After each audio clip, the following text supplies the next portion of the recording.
Assalamualaikum warahmatullahi wabarakatuh.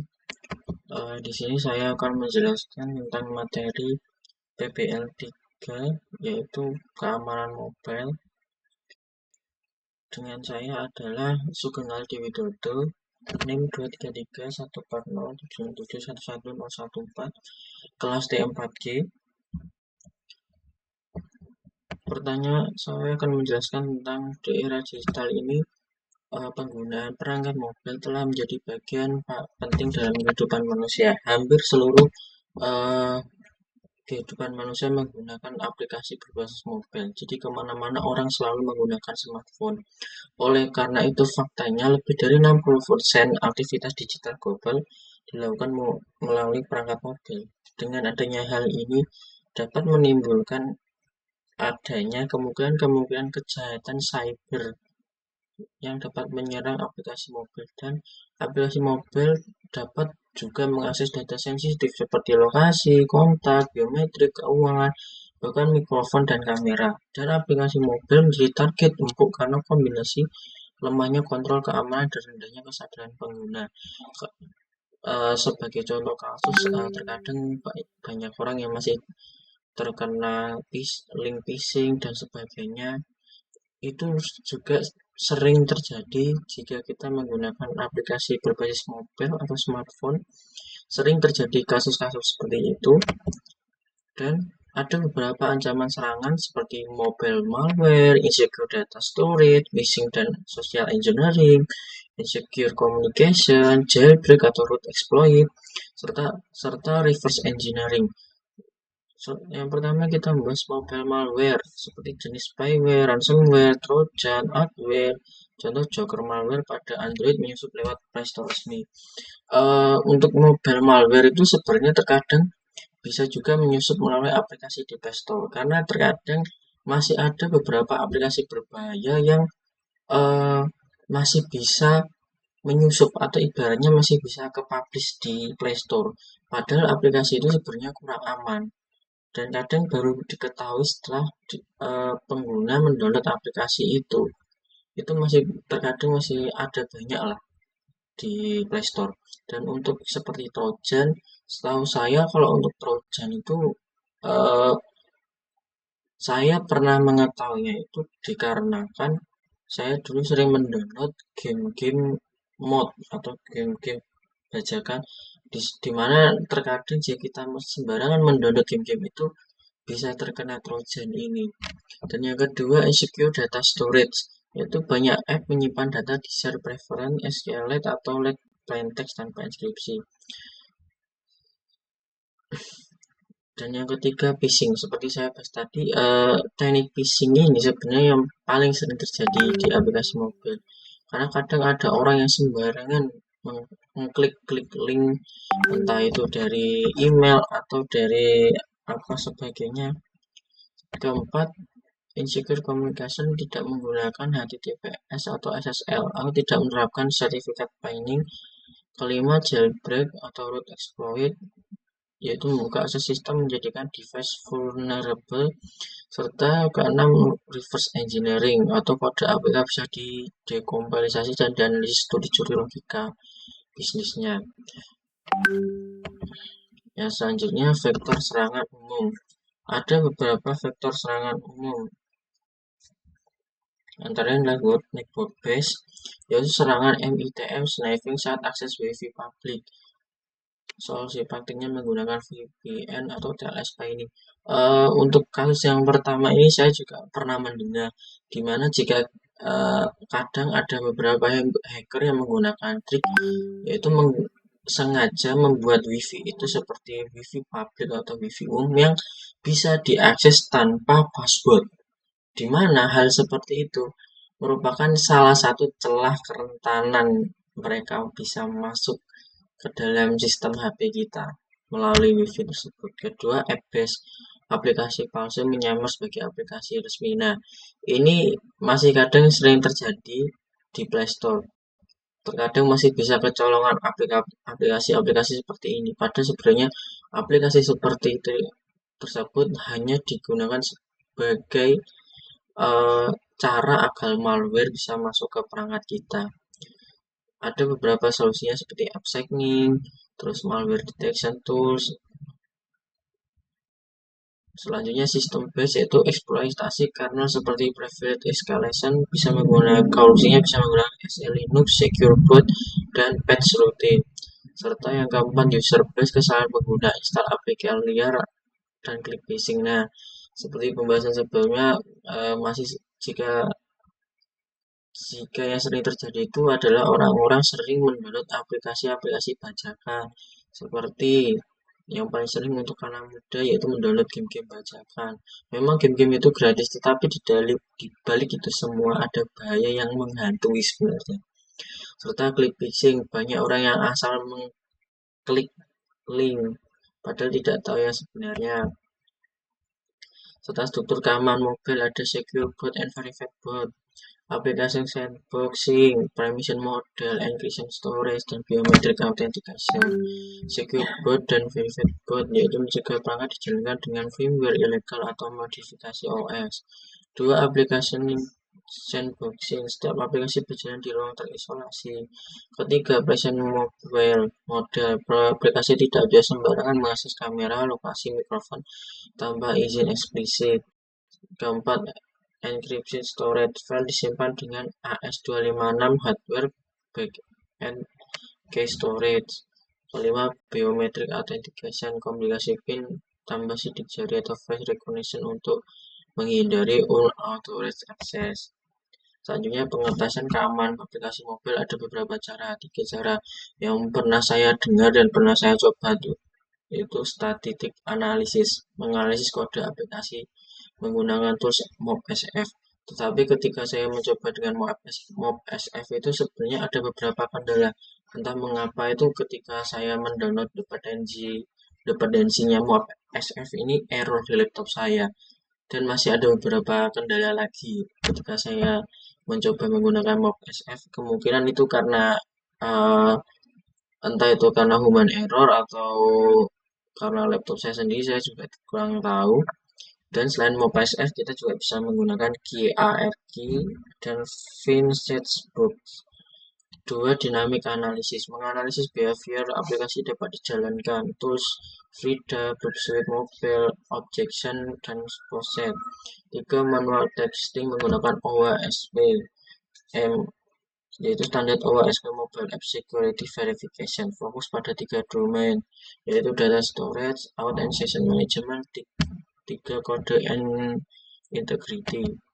Dan ini ada 10 top OWASP Mobile versi 2023. Ada M1 improper credential usage, yaitu hardcore API key, token username. M2 secure data storage, yaitu contohnya data plain text di storage internal. M3 HTTP tanpa SSL. M4 session ID tidak dirotasi, token tidak kadaluarsa. M5 menggunakan algoritma enkripsi lemah seperti MD5 yang masih sering digunakan oleh orang-orang. M6 secure authorization role bypass broken access control. M7 poor code quality logic vulnerable third dari yaitu kualitas kode yang sangat buruk sekali. M8 code tampering. M9 reverse engineering. M10 extraneous functionality. Selanjutnya strategi pertahanan untuk developer ada 5.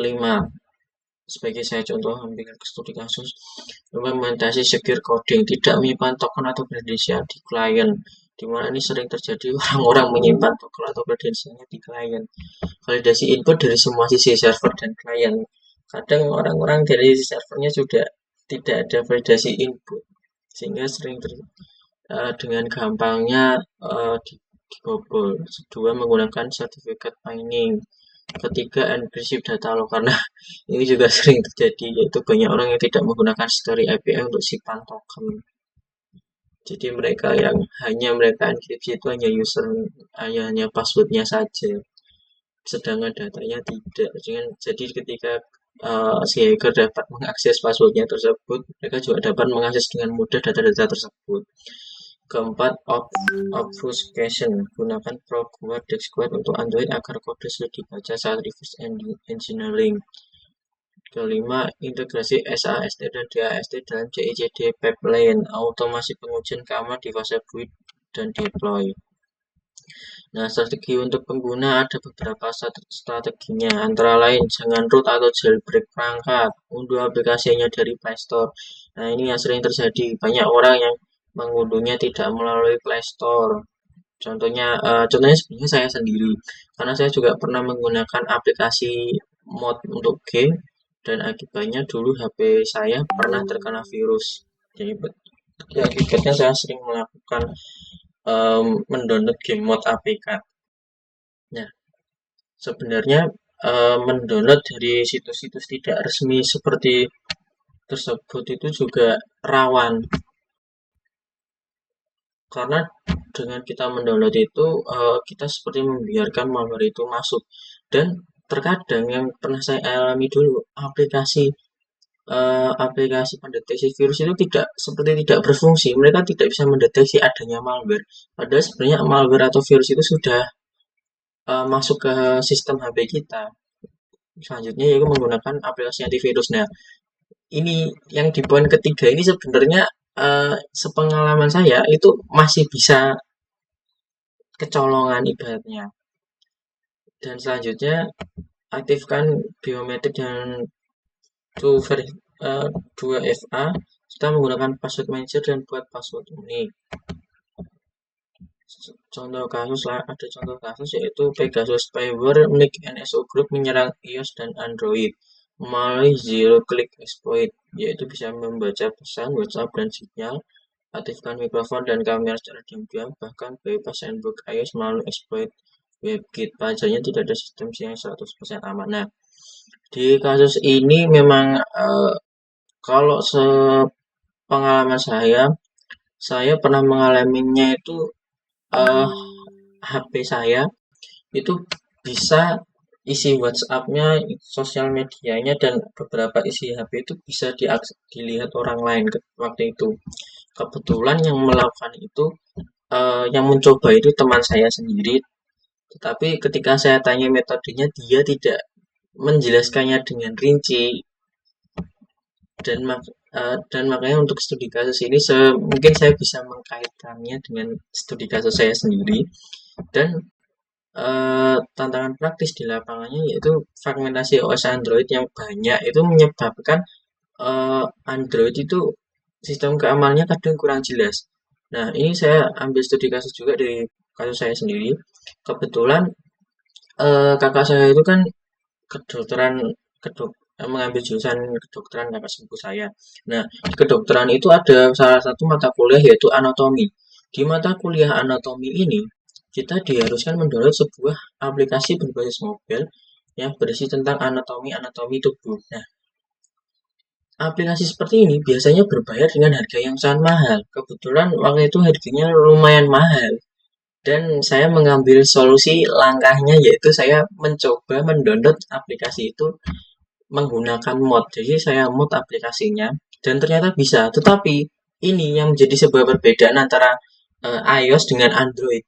Di Android sebenarnya di sistem Androidnya itu kalau yang HP-HP baru itu sekarang kita tidak bisa asal mendownload aplikasi. Harus jika kita mau mendownload aplikasi tersebut harus kita matikan sistem keamanan otomatis dari Android ini. Karena jika tidak juga tidak bisa ke download. Cuma minusnya itu masih bisa kita akali dengan mematikan itu tadi, mematikan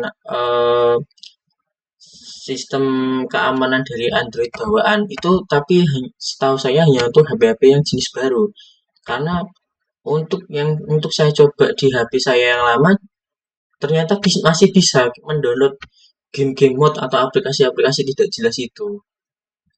Berbeda dengan iOS itu ketika waktu itu saya mencoba mendownloadnya di HP Androidnya yang lama itu masih bisa terdownload, tetapi jika di iOS ternyata tidak bisa didownload. Jadi itu merupakan poin yang paling penting juga sih, di Android itu masih keamanan ibaratnya lebih kurang lah dibandingkan iOS kalau berdasarkan pengalaman dan opini saya pribadi. Kedua, perilaku user yang suka klik tautan sembarangan. Nah, ini juga yang paling sering terjadi. Terkadang ada orang yang sembarangan klik link, ini contoh berhadiah, ternyata itu mencuri datanya.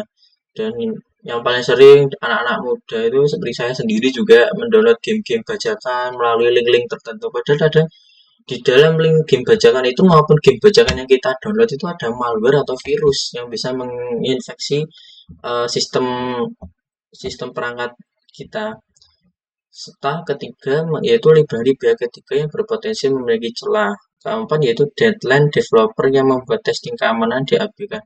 Terkadang banyak developer yang mengabaikan terkait dengan sisi keamanan, kurang aware, masih sering banyak developer yang tidak memperhatikannya. Sedangkan toolkit praktisi keamanan mobile antara lain static analysis menggunakan MobSF dan QARG serta dynamic analysis, Frida Group, dan objection, reverse engineering menggunakan CADX dan APK tool, serta emulator debugging menggunakan Genymotion dan AVD, serta network monitoring menggunakan Wireshark. Standard and best practice yaitu OWASP MS3, MASVS, ISO, Google Play Protect, Apple App Transport Security (ATS) serta use case benchmark for mobile hardening. Rekomendasi strategis praktisi, integrasikan DevSecOps dalam life cycle, audit keamanan aplikasi 1 kali per semester, training developer dan QA tentang threat modeling, perkuat endpoint device via MDM Mobile Device Management, serta lakukan bug bounty atau external pentest.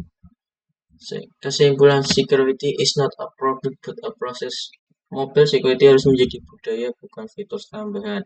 Ancaman mobile semakin kompleks, developer, user, dan security analyst harus kolaboratif, testing dan pencegahan harus dimulai dari fase awal pengembangan.